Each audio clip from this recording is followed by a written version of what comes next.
guys. Hey. Today we're gonna talk about how second grader beats Wall Street. It is very interesting actually. Yeah. So this book's kind of a lot of things that we can take the beneficial from this book. Yeah. So they are divided into a lot of chapters, but probably Said, can you explain what kind of explanation in the chapter 1 actually? Okay, basically talking just the introduction and the son, the 8-year son named Kevin, and his dad talk about investment.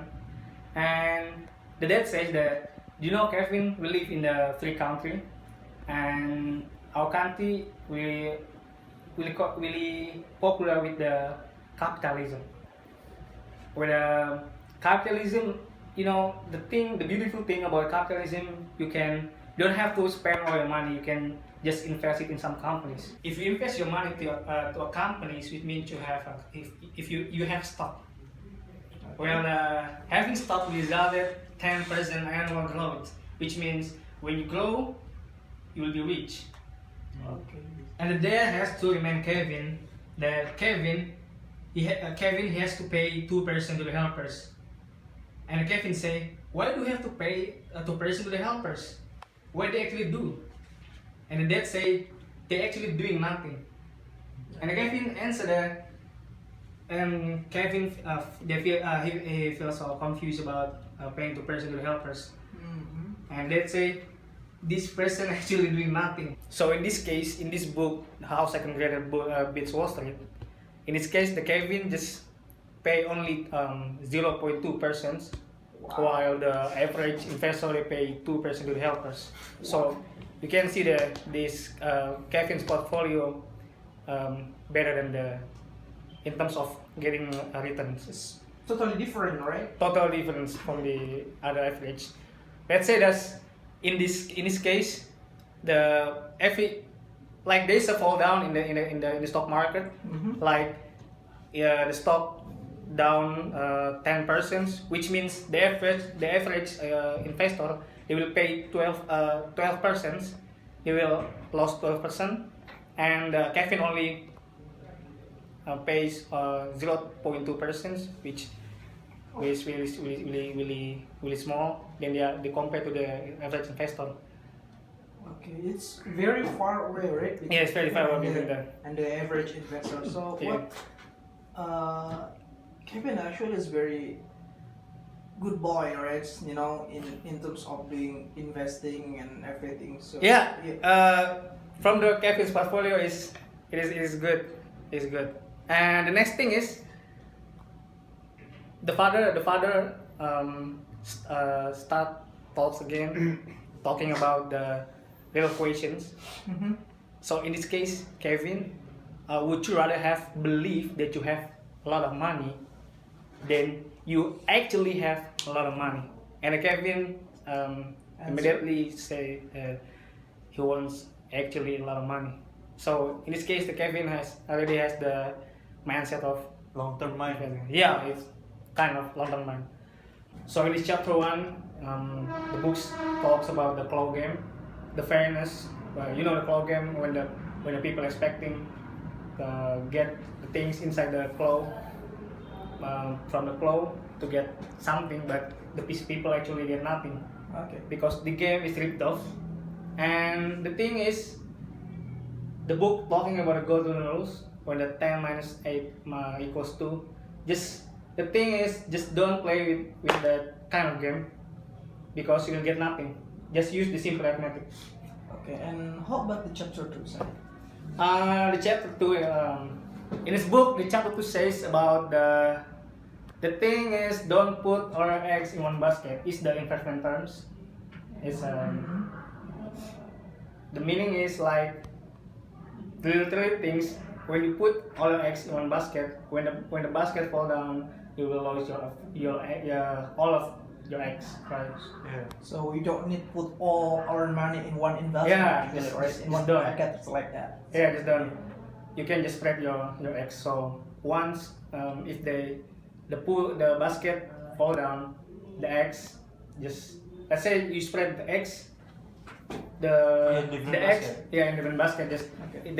when the basket fall down, the one that breaks is just the eggs in the basket, but you still have remaining eggs in Yeah, the basket. So and then the risk and the opportunities are divided into several, portfolio under the Yeah, box. different or something portfolio, like that. I mean- So when something happen in one box and then the rest box will not be Falling as well. falling as well, right? Yeah, You mean it's like investment, just investment. If you just invest something, so this book teach us about the just don't invest in one companies because for example, like suppose you invest in the McDonald's because Okay. when the fast food industry fall down, you will lose your money, right? Yeah. But Alright. Yeah. don't put all your eggs in one basket. Like you just don't invest in one industry. Suppose you invest in a McDonald's and also you put your Bank. money in the banking or fashion or such as companies as Walmart. Because when the fast food industry fall down, you will still have another industry. Yeah. You're not gonna That lose can all the things. still survive. Yeah, you can still survive, something like that. Okay. That's all actually about the chapter 2, talking about the diversification actually. So how about chapter 3? What is it talking about actually, Said? Okay, in the chapter 3, the book talks about, the title is The Advantage of Having WallStreet Marketing Brand. It's about the marketing and advertising stuff, illusions. In this case, in the chapter, what I remember is Kevin said about, I don't watch grammar. I like SpongeBob means they don't really care about the what Wall Street says. Spawn strategy is actually first is don't tell there's some tricks to implement the spawn strategy. The first is don't tell investor how much they are paying. So this Wall Street they don't tell every single investor how much they're paying. And the two is tell investor they are beating the market. They trying to convince the investor that they really actually be in market, they will really be rich, something like that. And the three is sounds as if you know what you are talking about. Sounds you are like smart, you can read the market, the fluctuations when the market goes up, when the market goes down, something like that. It's trying you like an intelligent person. In the book talking about the example about the in the marketing auto industry versus the Wall Street marketing. Well, actually, when you want to buy a car, you will see the price, the future, something like that. After you having a car, you have to buy the gas, right?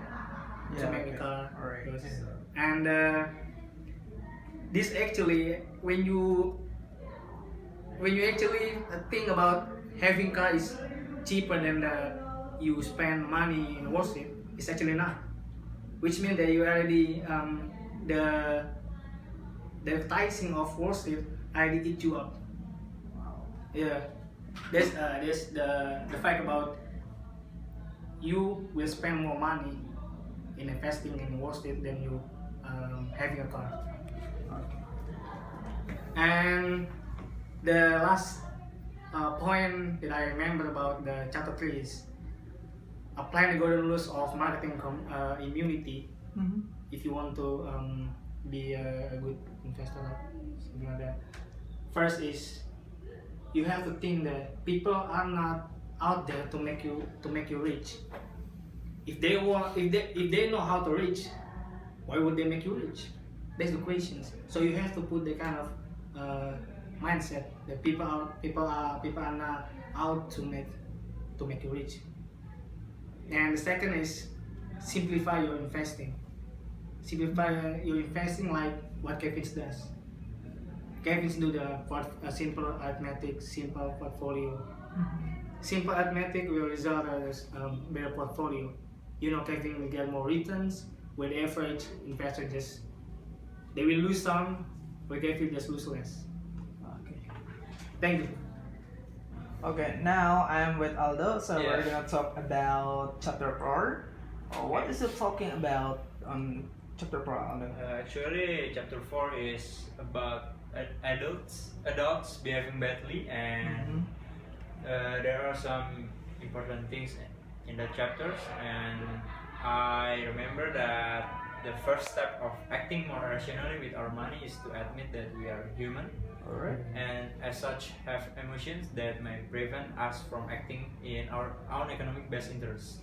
Okay. And it's easy for Kevin as a second grader to see how silly his dad is acting. It's a lot harder to change our own behavior. Okay, and there are some tricks that may help us from that book. First is fear and greed, that explain about stop yourself from giving into the human emotions that lead us to buy high and sell low. And set an asset allocation target of US stocks, international stocks, and bonds. Write a contract to yourself that you will stick to your asset allocation, and provide an example at the end of that investment. And remember that stocks are a better buy after they have declined than when they set new record high. We can put example from Warren Buffett. Be fearful when others are greedy, and greedy when others are fearful. Alright. And the second is hindsight.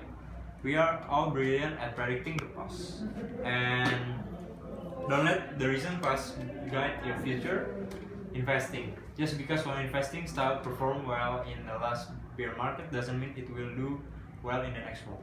Yeah, vice, but there are some tricks such as optimism, overconfidence, and data mining, and framing, and the last I think is mental accounting. And there are things how to keep from beating yourself. There are 5 important factors. What is that?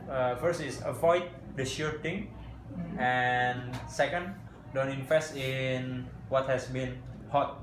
So invest when the price is low. Okay. And the third, think twice before you act. So you should think what Calculate industry, everything. what industry you want to invest. And the number four is don't follow the herd, and also track your feelings. So investment need your feelings too. Okay. Okay, I think that's chapter 4 talk about. Okay, now Aldo, in chapter 5, what is it talking about actually? Can you explain more Yeah. about chapter 5? Actually, chapter 5 talking about can you beat a second grader's portfolio, and I think there are 3 main things we investor can do to tip the scales in our favor when betting our next act. Okay. Like side talk in chapter 1. And first, don't bet against simple mathematics. Why? Because each dollar of cost you are paying, whether you are seeing it or not, is handing off your wealth to somebody else. Even like Mother Teresa would have passed on that cause.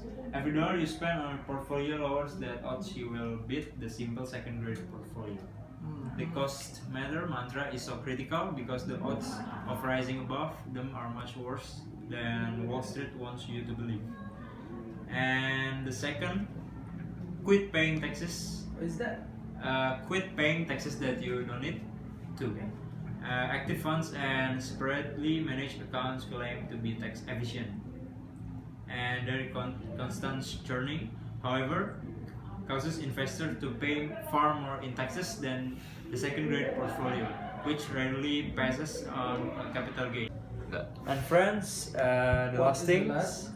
is about Jack Bogle advice about stay the course, whatever that might be for you, because emotions will sometimes tug at you and sometimes drag you all over the map.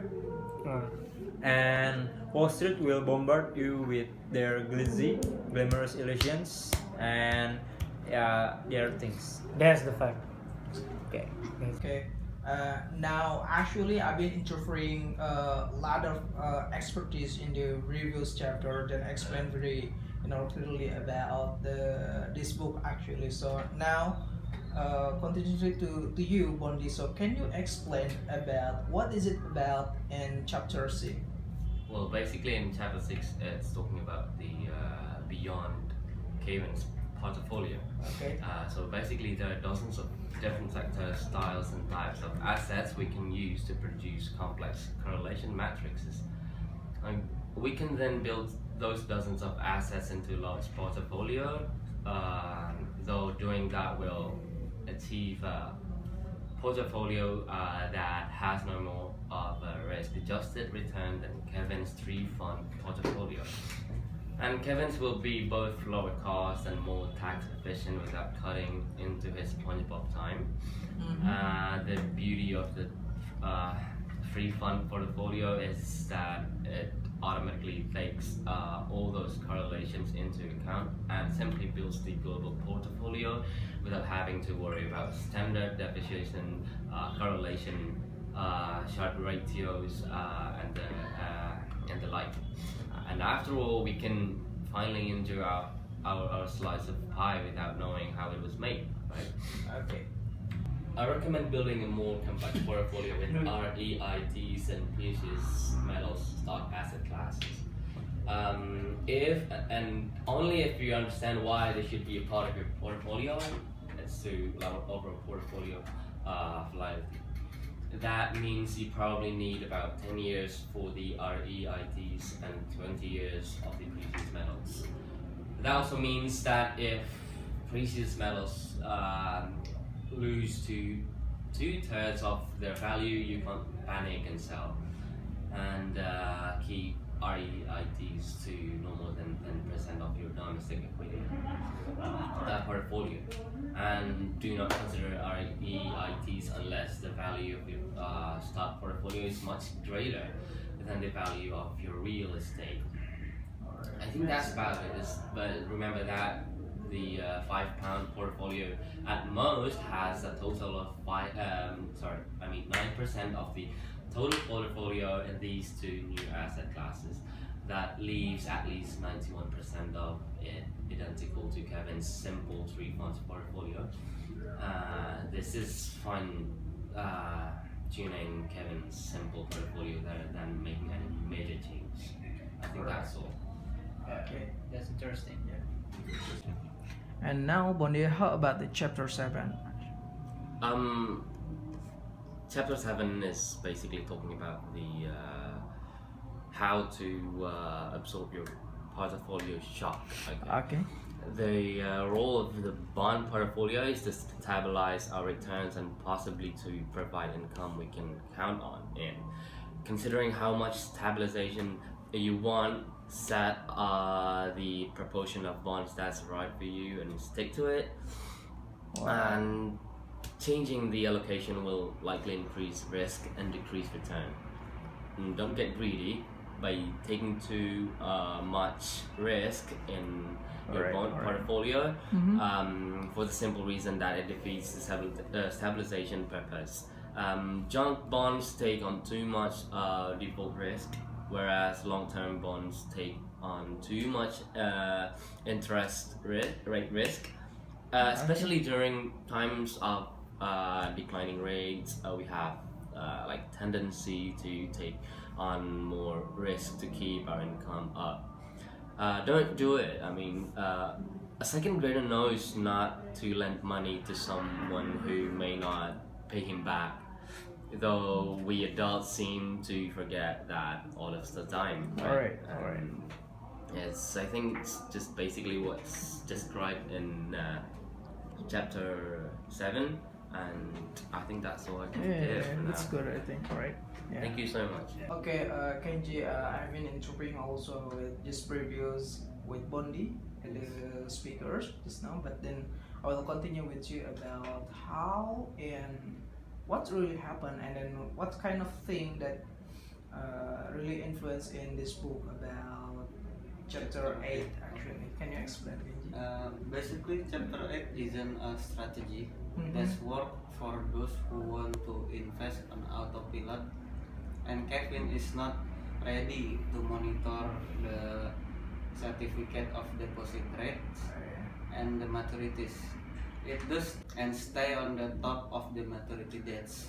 Mhm. And you are not likely to find an investment professional to help you identify the top paying bonds because there is nothing it for them. But do not underestimate the value of earning even an extra 1% Why? on the fixed income portion on your portfolio. It can make a huge difference. Let's take a look at theoretical of number 60% stock and 40% fixed income portfolio. What is that? The difference of the portfolio is like the portion of your portfolio. 60% of your portfolio is a stock, and then 40% is a fixed income bonds. Mhm. An efficient equity portion with it 2% expand ratio would underperform the market by it, whereas the fixed income portion yields at 1% as show the equates to a risk adjusted combined return of 2% versus the market. You will see how the strategy alone will get you to financial independence a year earlier. Okay. My advice is that if you have more than 1,000 US dollar to invest in fixed income Okay. and willing to commit a few hours of years, start looking for these certified deposit rates. It spend a few minutes a day on the website then and start getting educated. Compare those rates to rates you to see advertising the local paper. Start now comparing the rates of the national average of the certified deposit. Mhm. Now, when you see the rate that look attractive, give them a call or go to their website to check them. But the earlier withdrawal penalty, if the penalty is a year or a longer, you probably want to avoid it. If say something like an economic loss, Mhm. and then avoid it even more. Okay. Next, make sure you qualify to buy those stocks or bonds. Sometimes banks want only local customer, or credit union don't offer a way for everyone to join. To confirm that you are not being lured into a teaser rate, warning signs are institutions that first, given your rate that can change at any time, even after you have opened that account. Okay. And then second, give you this great rate but limit the deposit amount to a low maximum. Third, tie your great rate to something like a credit or debit card. All they are doing is subsidize one product with another. I think that's all about the chapter 8. Now it's the chapter 9. Okay. Now, can you how about chapter 9? Okay. Chapter 9 it's about applying the golden rule of not betting your lunch money. Mhm. The uncluttered mind of the second grader has many lessons for us as adults. Mhm. Kevin knew not to bet his lunch money because the goal of that money was to buy a lunch, not to bet it. His mom gave him like $2, which was exactly the amount he needed to meet the goal, that is the buy a lunch. He keep it in a safe place because there was no need to risk it. like an economist would say, there was a little reason for Kevin to try a small financial gain at some risk of not having enough money for the lunch. Okay, because that Kevin is trying to get a small gains about the financial risk that he was having it. Now I could have gone over another scenario with Kevin. Suppose his mom have give and put only $1 at his backpack as his backpack. He would have realized that he was have $1 short of the lunch money he needed. This time, if he were offered the same investment opportunity in the beginning, I suspect he would have taken it. He would have gone from a 0% chance to meet his goal of having enough money for lunch, and to a 75% chance he would have a need to take such a risk. The same lesson applied to us is don't put the money in the one basket, don't put the egg in one basket. The closer you are reaching your financial goal, the more conservatively you want to invest. So more high quality fixed income is appropriate. Don't take risk it if you don't need it. Forever, a conservative portfolio of mostly fixed income might be lucky to keep it up because the inflation after paying a tax. If that portfolio return is certainly to fall short of your goals, then you must take more risk, much like Kevin having it, to invest some of his lunch money if was a short. Then the second rule, money you need in the next 5 or 10 years generally should invest in the fixed income, because the stock market is far too risky for should be invested money. As rule of thumb, money you need in the 5 or 10 years generally should be invested in fixed income. The stock market is far too risky for money needed in the short term, and yes, even 10 years can be considered that a short term. Take the risk only if you have no other way of meeting your goals. Okay, I think that's all in chapter 9. How about you, Mr. Vice? As a host, you've been interviewing us about different chapters in the book. Can I instead ask for your opinion about what you think about specifically in chapter 10 and 11? Okay, in chapter 10 is talk about if Kevin wants to go to school or attend to get school, then he asks his followers actually that is it free if I want to go to school? No, actually, is it not literally free? Because me and your mom was actually pay the taxes. So during that time,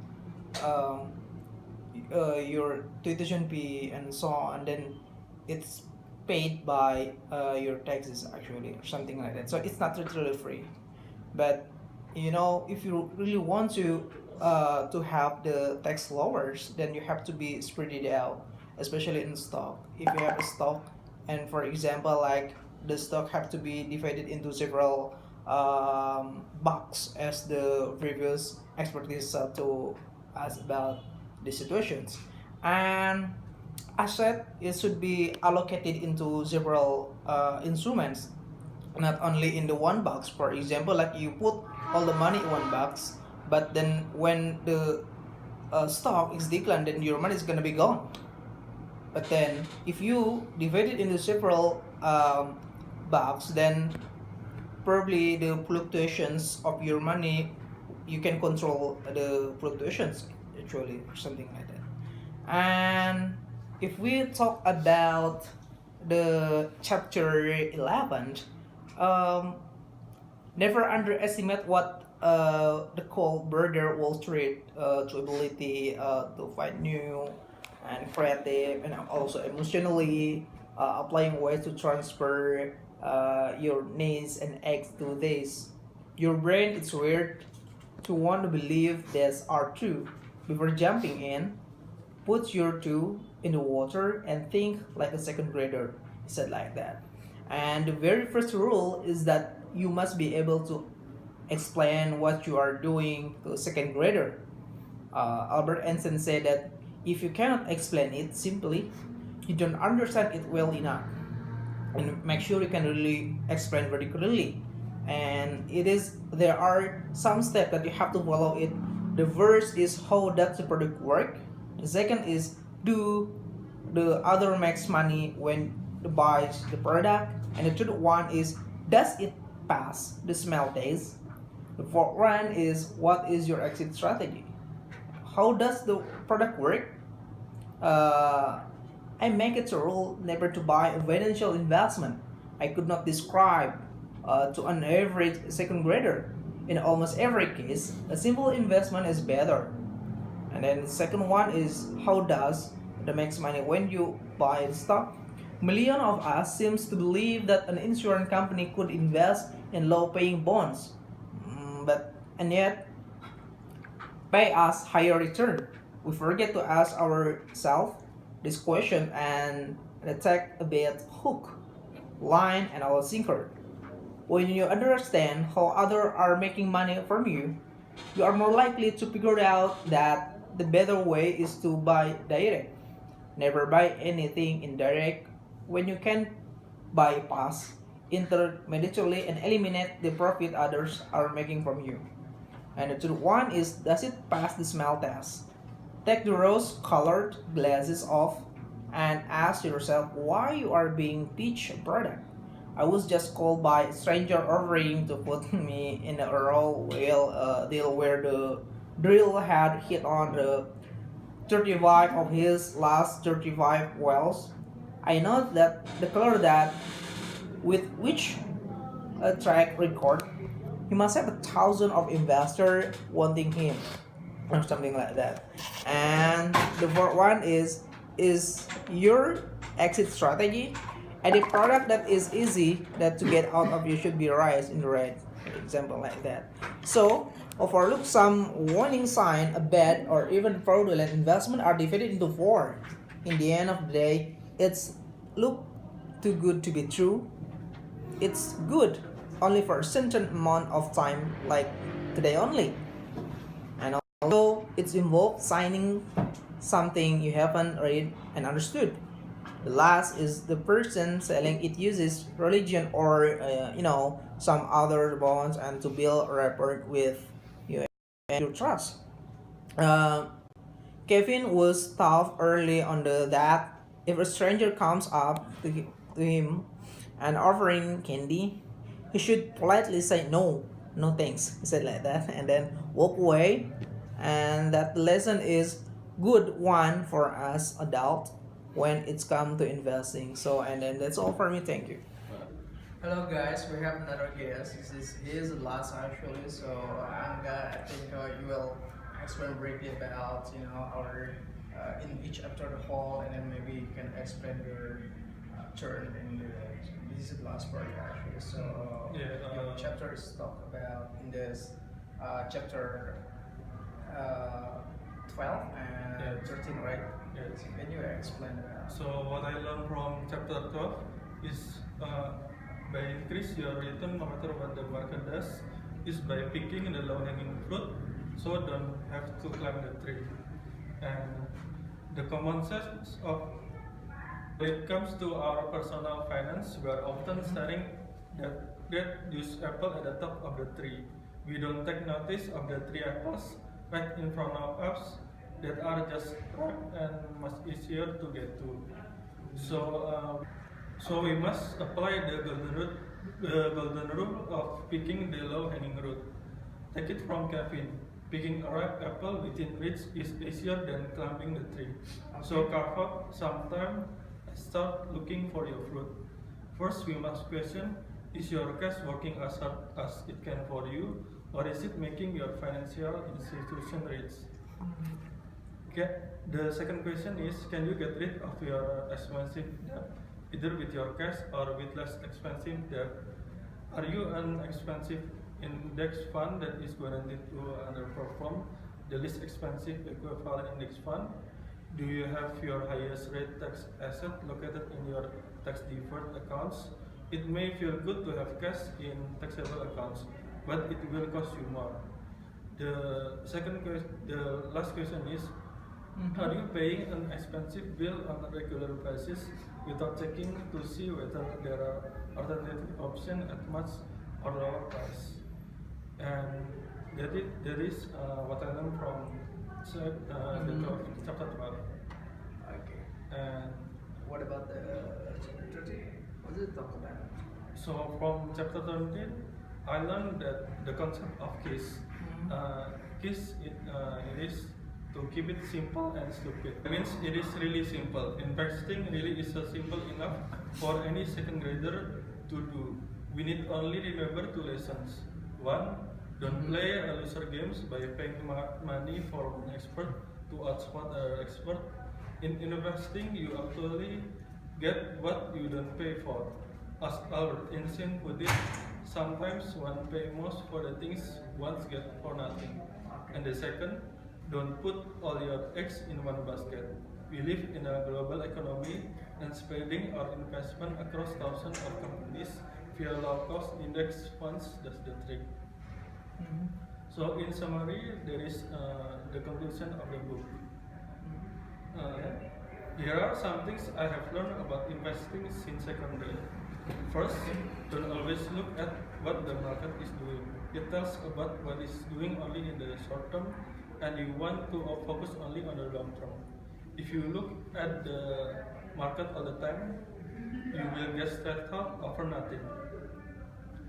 So, and the second is, if people tell you they know what the market is going to do, like tomorrow or the next day, don't listen to them. It is impossible to tell what the market will do over a short period, although it is easier to tell what it will do in the long term.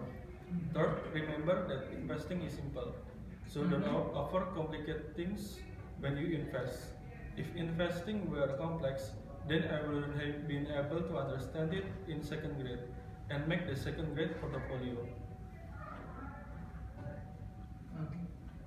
So lastly, don't believe people who tell you the stock market will never come back.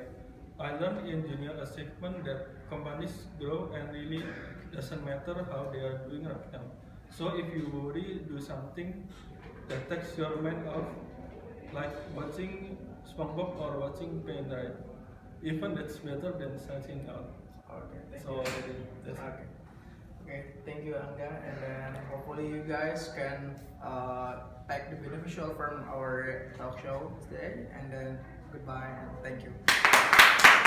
So guys, thank you for watching our videos. Hopefully you can take the beneficial from our videos, then you can I hope you can take the beneficial from our videos, and then you can subscribe in our videos. And that's all from us, and then you can find out again in the next videos in Matarum's show.